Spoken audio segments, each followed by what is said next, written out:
आज आप सुनिए दशा माता जी की प्रथम दिन की कथा। एक राजा था। उसकी दो रानियां थी। बड़ी रानी की संतान नहीं थी। छोटी रानी के पुत्र था। राजा छोटी रानी और राजकुमार को बहुत प्यार करता था। बड़ी रानी छोटी रानी से ईर्ष्या करने लगी। बड़ी रानी राजकुमार के प्राण हर लेना चाहती थी। एक दिन राजकुमार खेलता खेलता बड़ी रानी की चौक में चला गया। बड़ी रानी ने राजकुमार के गले में एक काला सांप डाल दिया। छोटी रानी दशा माता का व्रत करती थी। राजकुमार दशा माता का ही दिया हुआ था। दशा माता की कृपा से राजकुमार के गले में सांप बिना नुकसान पहुंचाए चला गया। दूसरे दिन बड़ी रानी ने लड्डुओं में जहर मिलाकर राजकुमार को खाने के लिए दिए। राजकुमार जैसे ही लड्डू खाने लगा तो दशा माता एक दासी का रूप धारण कर आई और राजकुमार के हाथ से लड्डू छीन ले गई। बड़ी रानी का यह बार भी खाली गया। रानी को बड़ी चिंता हुई कि किसी भी तरह से राजकुमार को मारना है। तीसरे दिन जब राजकुमार फिर बड़ी रानी के आंगन में खेलने गया तो रानी ने उसे पकड़कर गहरे कुएं में ढकेल दिया। चूंकि कुआं बड़ी रानी के आंगन में बना था, इसलिए किसी को भी पता नहीं चला कि राजकुमार कहाँ गया। लेकिन जैसे ही बड़ी रानी ने राजकुमार को कुएं में ढकेला तो दशा माता ने उसे बीच में ही रोक लिया। इधर दोपहर हो जाने पर राजकुमार के न लौटने पर राजा व छोटी रानी को चिंता सताने लगी। दशा माता को भी इस बात की चिंता हुई राजकुमार को उसके माता पिता के पास किस प्रकार पहुंचाया जाए। राजकुमार को तलाश करने वाले कर्मचारी निराश होकर बैठ गए। राजा व छोटी रानी पुत्र शोक में रोने लगे।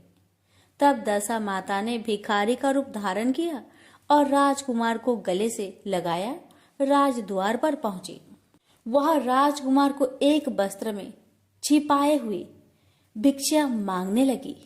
सिपाहियों ने उसे धुतकार कर कहा, तुझे भिक्षा की पड़ी है और यह राजकुमार खो गया है। सारे लोग दुख और चिंता से व्याकुल हो रहे हैं।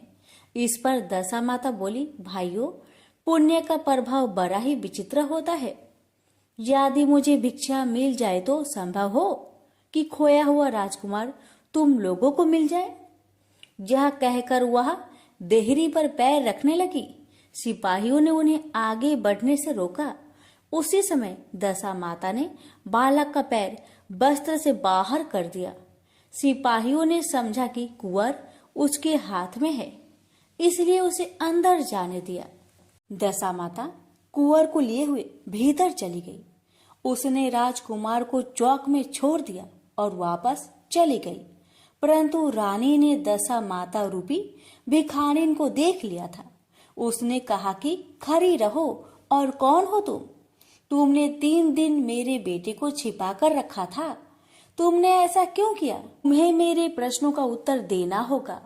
दशा माता उसी समय ठहर गई। उन्होंने बताया कि मैं तुम्हारे पुत्र की चोरी करने वाली नहीं हूँ। मैं तो तुम्हारी आराध्य देवी दशा माता हूँ। मैं तुम्हें सचेत करने आई हूँ कि बड़ी रानी तुमसे ईर्ष्या रखती है। वह तुम्हारे पुत्र के प्राण हर लेना चाहती है।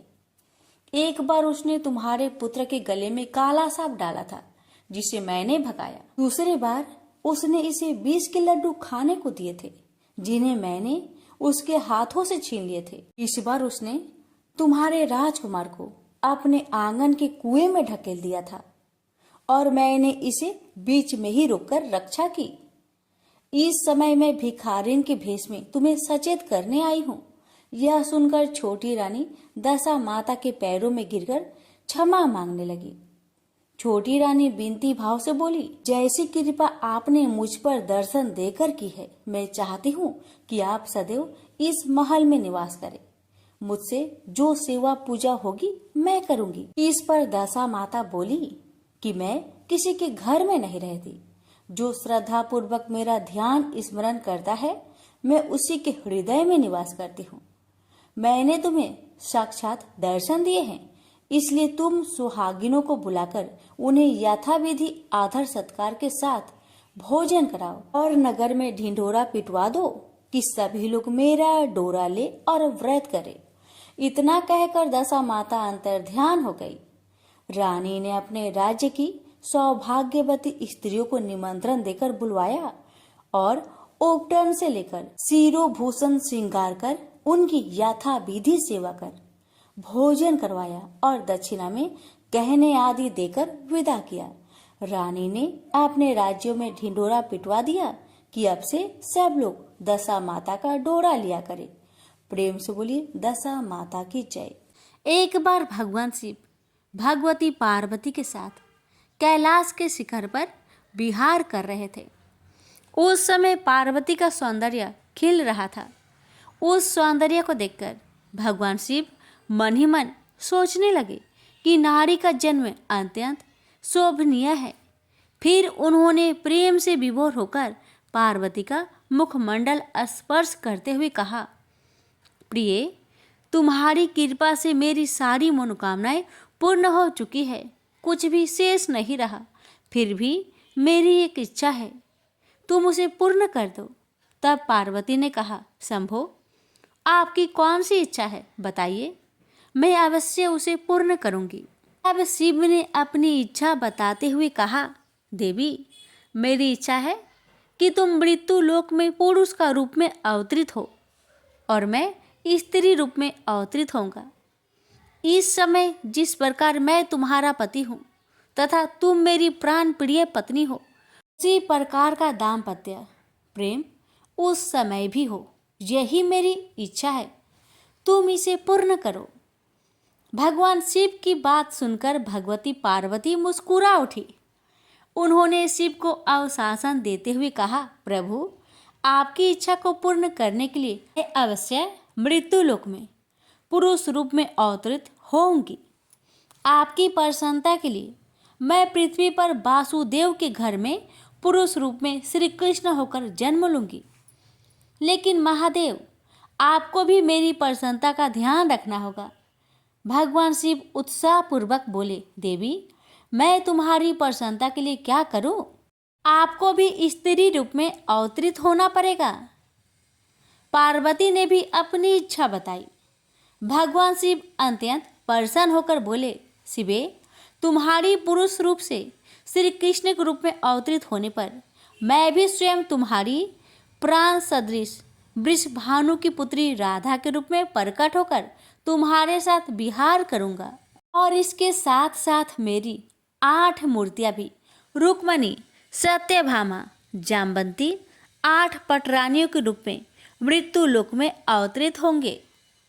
यह सुनकर भगवती पार्वती ने शिव से कहा, प्रभु, तब आपकी मूर्तियों के साथ मैं ऐसा यथोचित विहार करूंगी जैसा ना तो किसी ने किया है और ना ही कहीं सुना गया है।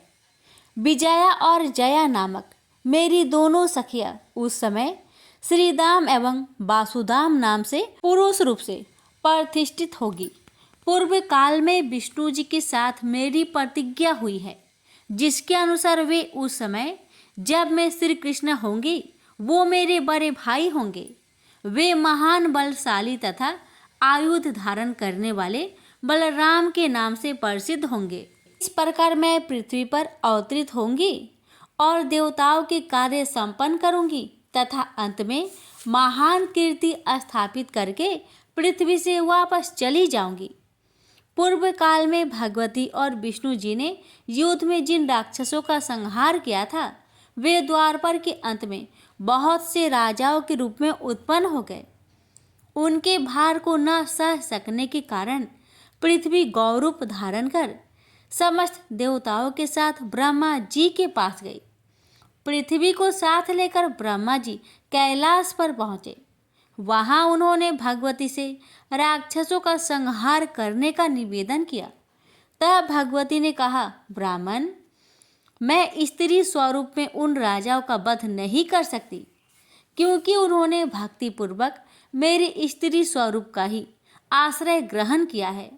लेकिन हाँ, मेरी जो भद्रकाली मूर्ति है, वह वासुदेव के घर में पुरुष रूप में जन्म लेगी। वासुदेव की पत्नी देवकी के गर्भ से श्याम अवतार लेंगे। वे कंस आदि दुष्ट राजाओं का संहार करेंगे। भगवान विष्णु भी अपने अंश से उत्पन्न होकर महाबली अर्जुन के रूप में प्रसिद्ध होंगे। धर्मराज युधिष्ठिर होंगे। पवन देव भीमसेन तथा अश्वनी कुमारों के अंश से नकुल और सहदेव उत्पन्न होंगे। ये सब धर्मपरायण होंगे। दुष्ट दुर्योधन आदि का पांडवों से युद्ध होगा। मैं युद्ध में माया फैलाकर रणभूमि में उपस्थित होकर परस्पर मारने की इच्छा वाले उन दुष्ट राजाओं का संहार कर दूंगी। मेरी भक्ति में लीन रहने वाले पुण्य आत्मा तथा धर्मनिष्ठ पांडुपुत्र पांचों भाई बच जाएंगे। इस प्रकार मैं सभी पापी राजाओं का संहार कर डालूंगी। पृथ्वी को भार मुक्त कर पुनः यहाँ चली आऊंगी। हे जगतपते, मैं लोक कल्याण के लिए इस प्रकार का कार्य करूंगी। आप विष्णु जी के पास जाकर उनसे प्रार्थना कीजिए कि वे मानव देह धारण कर पांडु पत्नी के गर्भ से शीघ्र पृथ्वी पर अवतरित हो। भगवती के इस प्रकार कहने पर ब्रह्मा जी भगवान विष्णु के पास पहुँचे और उनसे पृथ्वी पर अवतरित होने के लिए प्रार्थना की। तब भगवान विष्णु ने उन्हें अवशासन दिया कि मैं इंद्र देव के द्वारा कुंती के गर्भ से मानव रूप धारण कर अवतरित होऊंगा। इस प्रकार ब्रह्मा जी से प्रार्थना करने पर साक्षात भगवती देवताओं का कार्य सिद्ध करने के लिए अपने अंश से वासुदेव पुत्र श्री कृष्ण रूप में अवतरित हुई और भगवान विष्णु ने भी महान बल पराक्रम श्री बलराम तथा पांडु के दूसरे पुत्र अर्जुन इन दो रूपों में जन्म लिया। भगवान शिव भी पीछे नहीं रहे। उन्होंने श्री वृषभानु गोप के घर में अपनी लीला से स्त्री रूप से जन्म लिया और राधा नाम से विख्यात हुए।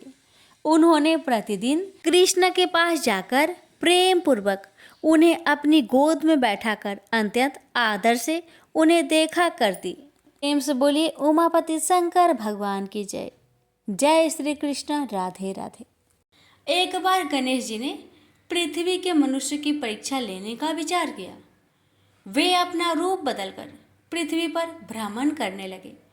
उन्होंने एक बालक का रूप बना लिया। एक हाथ में एक चम्मच में दूध ले लिया और दूसरे हाथ में एक चुटकी चावल ले लिए और गली गली घूमने लगे। साथ ही साथ आवाज लगाते चल रहे थे, कोई मेरे लिए खीर बना दे, कोई मेरे लिए खीर बना दे। कोई भी उन पर ध्यान नहीं दे रहा था, बल्कि लोग उन पर हंस रहे थे। वे लगातार एक गांव के बाद दूसरे गांव इसी तरह चक्कर लगाते हुए पुकारते रहे, पर कोई खीर बनाने के लिए तैयार नहीं था। सुबह से शाम हो गई। गणेश जी लगातार घूमते रहे। एक बुढ़िया थी, शाम के वक्त अपनी झोपड़ी के बाहर बैठी हुई थी।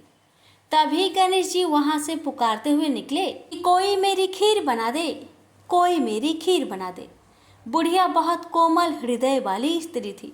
उसने कहा, बेटा मैं तेरी खीर बना देती हूँ। गणेश जी ने कहा, माई अपने घर में से दूध और चावल लेने के लिए बर्तन ले आओ। बुढ़िया एक कटोरी लेकर जब झोपड़ी के बाहर आई तो गणेश जी ने कहा, अपने घर का सबसे बड़ा बर्तन लेकर आओ।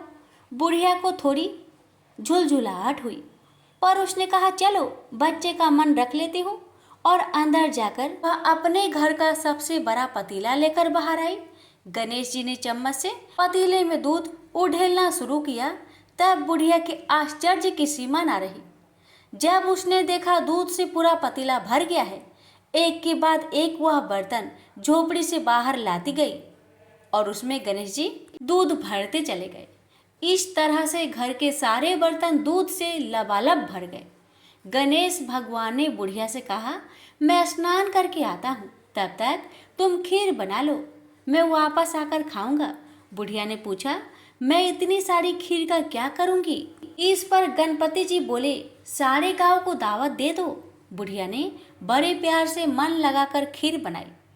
खीर की भीनी भीनी मीठी मीठी खुशबू चारों दिशाओं में फैल गई। खीर बनाने के बाद वह हर घर में जाकर खीर खाने का न्योता देने लगी। लोग उस पर हंस रहे थे।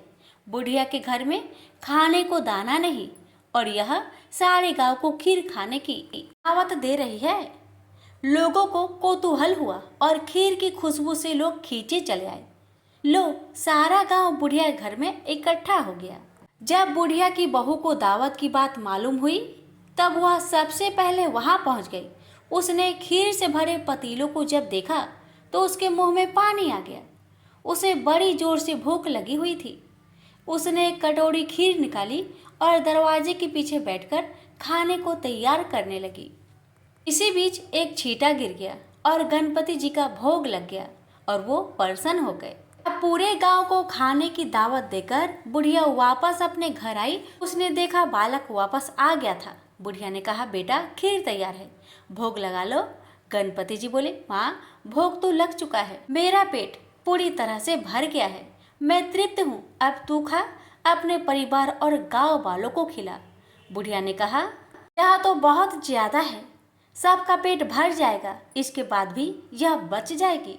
उस बची खीर का मैं क्या करूंगी? ईश्वर गणेश जी बोले, उस बची खीर को रात में अपने घर के चारों कोनों में रख देना। और बुढ़िया ने ऐसा ही किया। जब सारा गांव जी भरकर खा चुका तभी ढेर सारी खीर बच गई। उसने उसके पत्र को अपने घर के चारों तरफ रख दिया। वहां उठकर उसने क्या देखा? पतीले में खीर के स्थान पर हीरे, जवाहरात और मोती भर गए हैं। वह बहुत खुश हुई। उसकी सारी दरिद्रता दूर हो गई। वह आराम से रहने लगी। उसने गणपति जी का एक भव्य मंदिर बनवाया और साथ में एक बड़ा सा तालाब भी खुदवाया। इस तरह उसका नाम दूर दूर तक प्रसिद्ध हो गया। उस जगह वार्षिक मेले लगने लगे। लोग गणेश जी की कृपा प्राप्त करने के लिए उस स्थान पर पूजा करने और मान्यताएं मानने के लिए आने लगे। गणेश जी सबकी मनोकामनाएं को पूरी करने लगे। प्रेम से बोलिए गणेश भगवान की जय।